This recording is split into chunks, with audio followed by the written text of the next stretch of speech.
So I'll just introduce myself. I'm Anita, and he mentioned I'm talking about triggered to transforming, but I am triggered to transform. Actually, it's triggered to transforming, still work in progress, and a journey back to self. Can you hear me? Yeah. Okay. All right. So I've been in learning and leadership development for the past 20 years, and I'm currently taking a career break. All right. So, have you ever reacted in a way that you could not recognize yourself? Yes. Well, I have too. So, my name is Anita, and I've, for the past 10 years, been consciously working on my triggers. At work, as a leader, I was calm, composed, could handle global teams, late calls, tight deadlines. I was a steady voice of reason. But at home, I was far from that. Especially when it came to my son, my eldest son. At that time, that was 12 years ago, when he is around 8 or 9 years old. He was bright, he was curious, he had boundless energy. He also could not sit still. He fidgeted endlessly, and I just could not get through to him. Ashamed to say, I lost control many a time. I shouted, I threatened, I bribed, I yelled at the top of my lungs. It felt like I was a monster let loose. And in that time, I asked myself, I thought, who is this version of me? And what was clear then was the leader I was proud to be disappeared. I was triggered. I felt exhausted, and I just lost myself. So I wasn't proud of who I was, so I did what most people do. I told myself stories to make it okay. I didn't react the first time. I didn't react the second time. I had no choice because he wouldn't listen, right? And what happened then was, in terms of the truth, is to find out that it actually worked, the shouting. But what I realized was he was not learning to listen. He was learning to fear. And I was learning to disconnect from my own heart. So when things change, the time when things changed was when we moved to Dubai as a family 10 years ago. For the first time in many years, I took a career break. I had time to breathe, no deadlines. And that breath, the breathing allowed me to reflect and tune in inwards. And when I tuned in inwards, the question in that spacious chapter, what came to me was, who am I when I was not leading? Right? And I saw something that I did not see before. I saw that I was not trying to teach my son. I was trying to fix him so that he did not feel the pain. He did not feel not good enough, like how I felt when I was young. So this was not anything to do with his behavior, my reactions. It was to do with my pain. So then, realizing this, I embarked on a transformation journey. Now, transformation seems like lightning, big and dramatic. Mine wasn't. Mine was conscious, small shifts over time. And it started with me and immersing myself in conscious parenting. If you all know Dagmara, see, you're always in my mind. If you all know Dr. Shafali Sabari, She is a conscious parenting expert, and she really helped me recognize that, to recognize the child for who it is they are, and not to project ourselves onto them, to let go of all expectations, just value their isness and their being.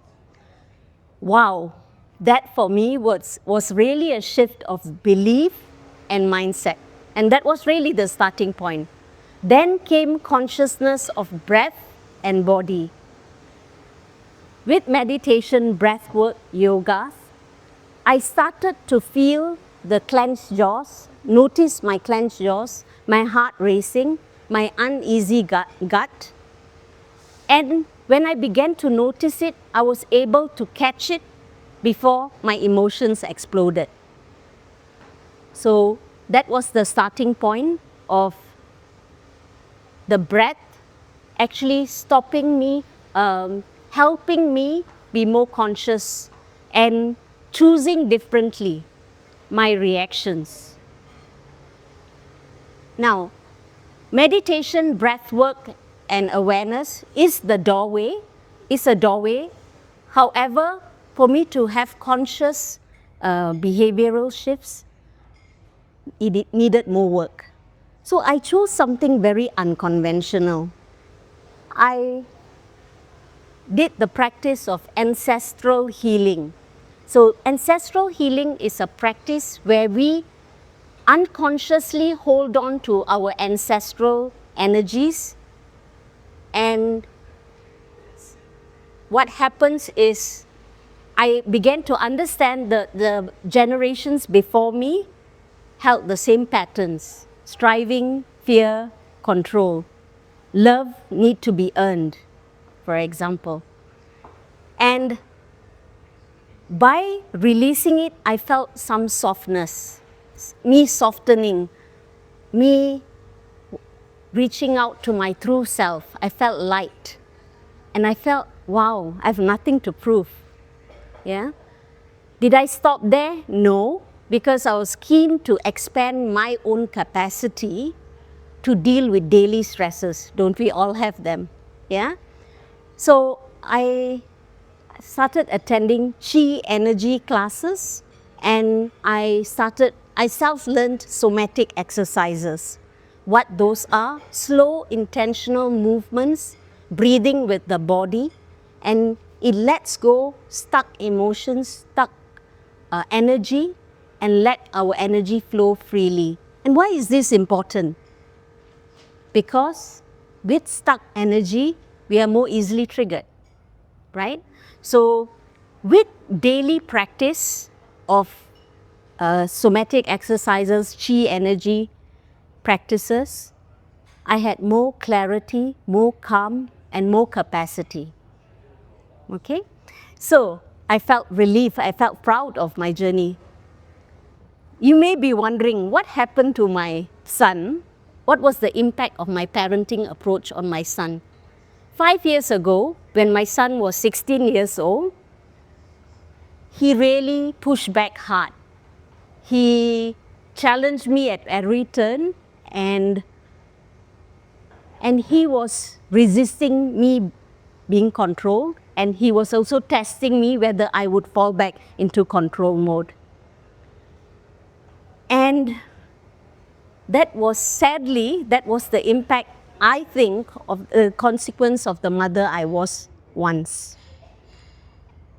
But with the inner work that I did, and conscious parenting, and deep listening, and acknowledging my own shortcomings, that relationship, the energy in that relationship turned from fear to safety and trust.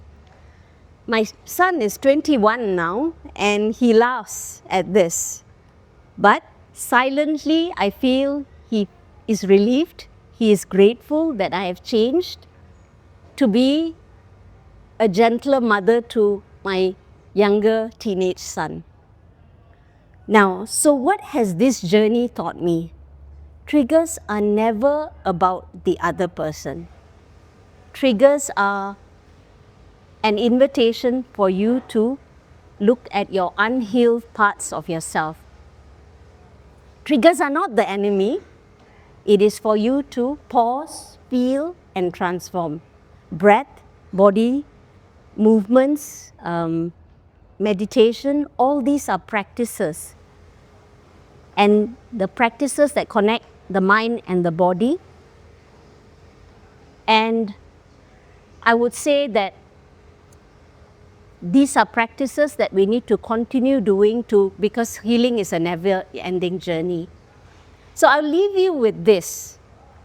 The next time you are triggered by your child, your spouse, or your partner, or your colleague, don't ask, what's wrong with them? Ask, what's unhealed in me? Because in every trigger, there is a doorway, and at the other side of the door is freedom. Thank you.